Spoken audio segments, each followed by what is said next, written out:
اسلام آباد میں Dawn media group کے تحت منعقدہ 2 روزہ پاکستان پاپولیشن سمٹ کا اختتام ہو گیا۔ ایونٹ کے اعلامیے میں آبادی پر قابو پانے کے لیے قومی اتفاق رائے، خواتین کو بااختیار بنانے، مرکز اور صوبوں کے درمیان مضبوط روابط پر زور دیا گیا۔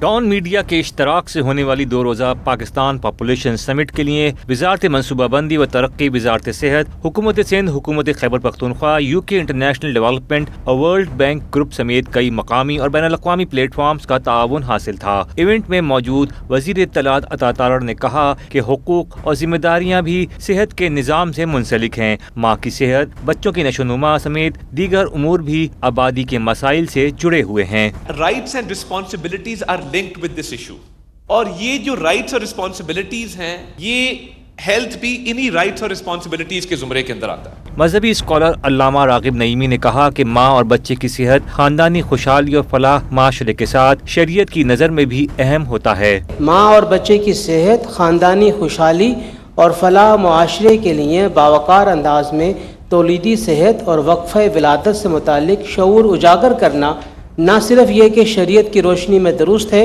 بلکہ عصر حاضر میں معاشرتی طور پہ ناگزیر ہو چکا ہے۔